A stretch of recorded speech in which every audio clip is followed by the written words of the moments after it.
20वीं शताब्दी के महान फुटबॉलर पेले को किंग ऑफ फुटबॉल व ब्लैक पर्ल के नाम से भी जाना जाता है। फुटबॉल की दुनिया में पेले को वही सम्मान प्राप्त है जो क्रिकेट की दुनिया में सचिन तेंदुलकर और सर डॉन ब्रैडमैन को है। अपनी अद्भुत खेल प्रतिभा के कारण ही वे विश्व के सर्वश्रेष्ठ खिलाड़ी हैं और इनके प्रशंसक भी पूरी दुनिया भर में हैं। पेले ने फुटबॉल की दुनिया में कई रिकॉर्ड्स अपने नाम किए हैं।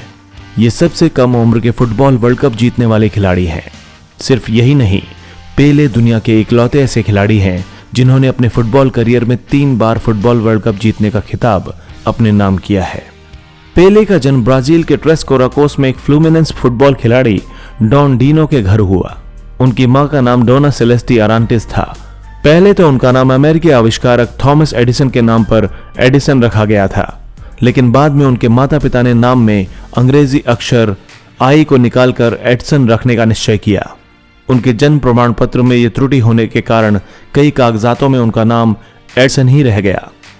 पेले उनका निकनेम था जो उनको स्कूल के दिनों में प्राप्त हुआ था। 1977 में खेल से रिटायरमेंट लेने वाले पेले आज भी दुनिया के सबसे मशहूर खिलाड़ियों में से एक हैं। पेले 3 फुटबॉल विश्व कप जीतने वाली टीमों का हिस्सा रहे।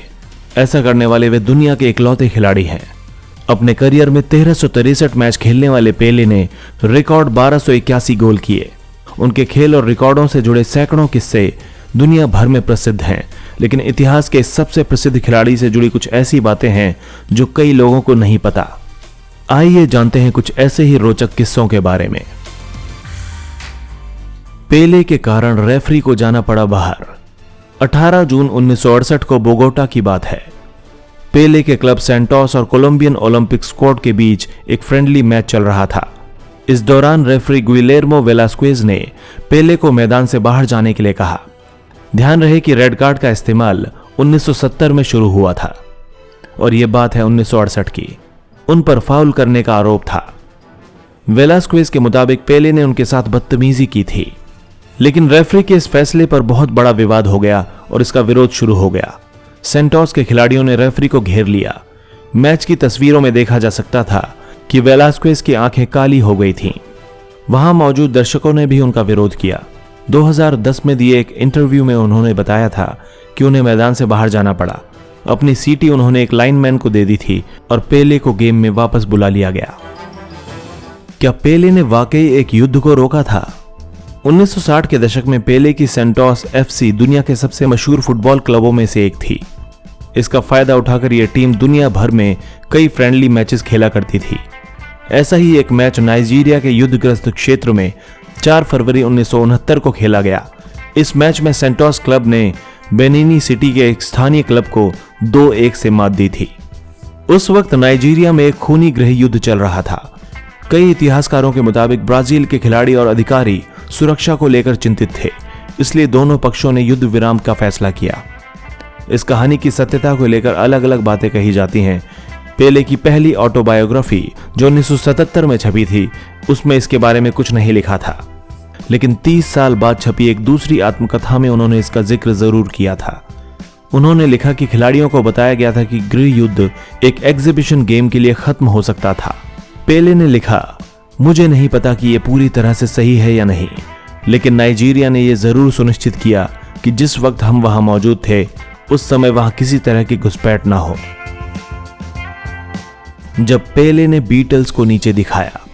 1975 में पेले न्यूयॉर्क कॉस्मोस के लिए खेलने अमेरिका के न्यूयॉर्क चले गए। उन्होंने वहां अंग्रेजी सीखना शुरू किया। एक बार वो बीटल्स के पूर्व गायक और गिटारिस्ट जॉन लेनन से टकरा गए। उनके बारे में पेले ने 2007 में लिखा, लेनन उस समय जापानी भाषा सीख रहे थे। पेले के मुताबिक लेनन ने बताया था कि वो और बीटल्स के उनके दूसरे साथियों ने एक बार इंग्लैंड के एक होटल में ब्राजील की टीम से मिलने की कोशिश की थी। पेले ने लिखा कि उन लोगों को ब्राजील फुटबॉल एसोसिएशन के डायरेक्टर ने मिलने से रोक दिया। यूरोप के लिए क्यों नहीं खेले? पेले के आलोचकों का कहना है कि उनका यूरोप के किसी क्लब के लिए नहीं खेलना उनके लिए फायदेमंद साबित हुआ। दिक्कत यह थी कि ब्राजील के कई दूसरे छोटे बड़े खिलाड़ियों की तरह जब वो अपने करियर के चरम पर थे तब उन्हें विदेश जाने से रोका गया।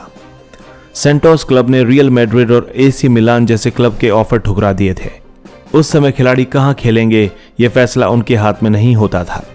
उन्हें ब्राजील में ही रखने का दबाव सरकार की तरफ से भी था। 1961 में तत्कालीन राष्ट्रपति जेनियो क्वाड्रोस ने ऐलान किया कि पेले एक राष्ट्रीय संपत्ति हैं और उन्हें एक्सपोर्ट नहीं किया जा सकता। हालांकि 1975 में पेले एक विदेशी क्लब का हिस्सा बने। उन्होंने न्यूयॉर्क कॉस्मोस नाम की टीम के लिए खेला था। 50 की उम्र में बने ब्राजील के कप्तान। पेले सिर्फ एक बार ब्राजील के कैप्टन बने। इससे पहले हर बार क्लब और देश दोनों की ही टीमों के कप्तानी के ऑफर उन्होंने ठुकरा दिए थे। राष्ट्रीय टीम से रिटायर होने के 19 सालों बाद 1990 में उन्होंने बतौर कप्तान एक दोस्ताना मैच में हिस्सा लिया। ब्राजील का मुकाबला rest of the world team से हुआ था। यह मैच पेले के 50वें जन्मदिन पर खेला गया था। पेले मैच से पहले 45 मिनट के लिए मैदान पर उतरे थे जब पेले को किडनैप कर लिया गया। सेंटोस क्लब के खिलाड़ी 5 सितंबर 1972 को ट्रिनिदाद और टोबैगो में खेले जाने वाले एक मैच को लेकर नाखुश थे।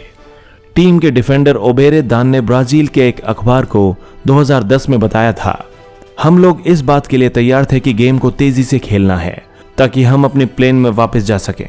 लेकिन पेले के 43वें मिनट में किए गोल के बाद तो पोर्ट ऑफ स्पेन स्टेडियम के दर्शक बेकाबू हो गए। दर्शक मैदान के अंदर घुस गए और थोड़ी ही देर बाद पेले को कंधे पर उठाकर सड़कों पर चलने लगे। जश्न के इस माहौल के बीच पेले को वहां से वापस लाना आसान नहीं था।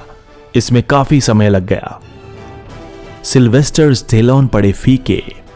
1980 तक हॉलीवुड एक्टर सिल्वेस्टर स्टेलोन एक मशहूर नाम बन चुके थे। उनकी फिल्म एस्केप टू विक्ट्री की शूटिंग 1980 में शुरू हुई थी। यह फिल्म दूसरे विश्व युद्ध के दौरान नाजियों और कैदियों के टीम के बारे में एक काल्पनिक कहानी थी। उस समय कई फुटबॉल खिलाड़ियों के साथ साथ पेले भी इसका हिस्सा थे।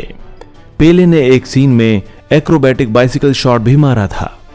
पेले ने एक इंटरव्यू में बताया था कि स्क्रिप्ट के मुताबिक स्टेलोन को शॉट मारना था और मैं गोलकीपर था। पेले ने जोर से हंसते हुए कहा, लेकिन वो बॉल मार ही नहीं पाए। अगर पेले गोलकीपर बने होते तब भी शायद निराश नहीं करते। सेंटोस क्लब के साथ खेलते हुए उन्होंने 4 मैचों में गोलकीपर की भूमिका भी निभाई थी।